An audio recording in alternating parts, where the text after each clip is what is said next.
वस्ती वाशिंगटन के बीचों बीच एक ऐसा मुअम्मा छुपा है, एक ऐसी कहानी जिसे दहाइयों से लोग सरगोशियों में सुनाते आ रहे हैं।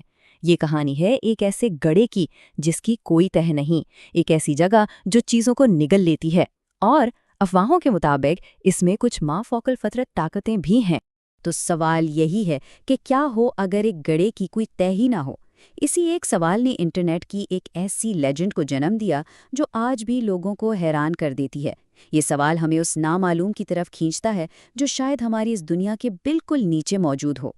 ये सब शुरू हुआ 1997 में। एक आदमी था, मेल वॉटर्स।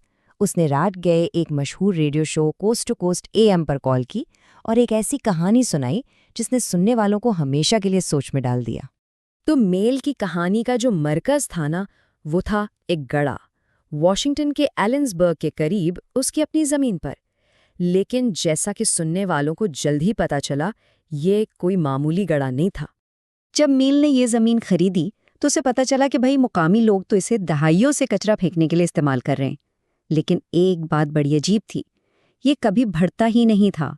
और उससे भी ज़्यादा अजीब ये कि जब कोई चीज़ अंदर फेंकी जाती तो उसके नीचे टकराने की कोई आवाज़ नहीं आती थी, बिल्कुल खामोशी। इसकी गहराई का अंदाज़ा लगाने के लिए मेल ने एक तजर्बा किया। उसने मछली पकड़ने वाली डोर ली और उसे नीचे डालना शुरू कर दिया। आप यकीन करें, वो डोर डालता गया 80,000 फुट, यानी 15 मील से भी ज्यादा। लेकिन डोर कहीं टकराई ही नहीं, कोई आवाज नहीं, कोई रुकावट नहीं।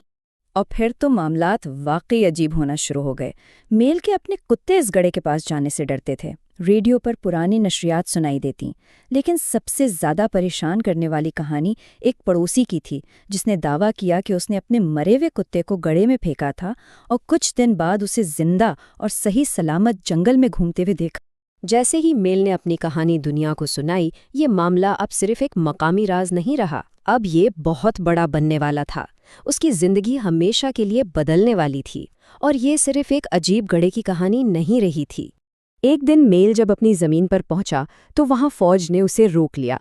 बहाना ये बनाया कि कोई जहाज गिर गया है, लेकिन असल कहानी कुछ और ही थी। उसे एक ऐसी ऑफर दी गई जिसे वो इनकार कर ही नहीं सकता था। लाखों डॉलर लो, ये मुल्क छोड़ दो और इस गड़े को हमेशा के लिए भूल जाओ। 2 साल गुजर गए। मेल ऑस्ट्रेलिया से अमेरिका वापस आया।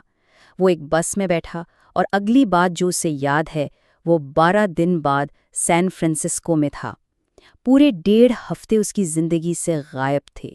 इसके बाजू पर अजीब से निशान थे, उसके पिछले दांत निकाल दिए गए थे, और वो जो लाखों डॉलर हुकूमत ने दिए थे वो सब गायब थे।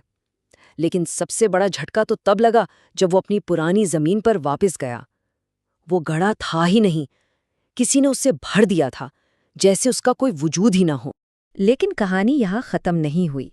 मेल के गायब होने के कुछ अरसे बाद उसे नेवाडा के सहरा में एक और गड़े के बारे में पता चला, और ये गड़ा पहले वाले से भी ज्यादा अजीब था। ये गड़ा भी 9 फुट चौड़ा और बिल्कुल बेतह था, लेकिन यह अलग था। इसके किनारे पर एक अजीब सा धाती कॉलर लगा हुआ था और आसपास की हवा में एक अजीब सी बरकी तवानाई महसूस होती थी। मकामी कबीले के साथ मिलकर मेल ने एक बहुत ही अजीब तजुर्बा किया। उन्होंने एक भेड़ को गड्ढे में उतारा। जब उसे वापस खींचा ना, तो वो मर चुकी थी और अंदर से पूरी तरह पकी हुई थी। जब उन्होंने उसे काटा तो अंदर से एक काली हरकत करती हुई रसूली निकली, और उस रसूली के अंदर से एक अजीब सी सेल जैसी मखलूक निकली जो रेंगती हुई गड्ढे की तरफ गई और वापस अंधेरे में छलांग लगा। और फिर आता है कहानी का सबसे नाकाबिले यकीन मोड़। मेल को ऑस्ट्रेलिया में कैंसर तशखीस हुआ था, एक जानलेवा कैंसर। लेकिन इस अजीब मखलूक से सामना होने के बाद उसका कैंसर बिल्कुल गायब हो गया। डॉक्टरों के पास इसकी कोई वजाहत नहीं थी। तो इस सारी नाकाबिले यकीन कहानी का क्या मतलब निकाला जाए? क्या ये सच है, कोई अफसाना है, या एक बहुत बड़ा धोखा? ये वो बहस है जो दहाइयों से इंटरनेट पर चल रही है। देखिए, जो लोग शक करते हैं उनका कहना है कि भाई मेल वॉटर्स नाम का तो कोई रिकॉर्ड ही नहीं है, और साइंस के मुताबिक इतना गहरा गड़ा हो ही नहीं सकता। वो कहते हैं ये सिर्फ एक अच्छी कहानी है। लेकिन दूसरी तरफ जो यकीन रखते हैं वो कहते हैं कि ये कोई आम गड़ा था ही नहीं, ये तो एक पोर्टल था। وہ اس طرف بھی اشارہ کرتے ہیں کہ میل کی کال کے فوراً بعد سیٹلائٹ میپس پر اس پورے علاقے کو بلیک آؤٹ کر دیا گیا تھا، جیسے کوئی کچھ چھپانا چاہ رہا ہو۔ تو سوال یہ ہے کہ جب کوئی ٹھوس ثبوت نہیں ہے تو پھر یہ کہانی آج تک زندہ کیوں ہے؟ شاید اس کا جواب اس بات میں نہیں ہے کہ کہانی سچی ہے یا جھوٹی، بلکہ اس میں ہے کہ یہ ہمیں سوچنے پر مجبور کرتی ہے۔ اور پھر 2002 میں اپنی آخری ریڈیو کال کے بعد میل واٹرز ہمیشہ کے لیے غائب ہو گیا۔ کوئی نہیں جانتا اس کا کیا بنا۔ اس کا یہ پراسرار طریقے سے غائب ہو جانا اس لیجنڈ کا آخری باب تھا، جس نے اس کہانی کو ہمیشہ کے لیے ایک راز بنا دیا۔ آخر میں میل کے گڑھے کی کہانی ثبوت کی وجہ سے زندہ نہیں ہے، بلکہ امکانات کی وجہ سے ہے۔ یہ ہمیں یاد دلاتی ہے کہ ہماری جانی پہچانی دنیا کے پرے اب بھی ایسے راز ہو سکتے ہیں جو ہماری سمجھ سے بالاتر ہیں۔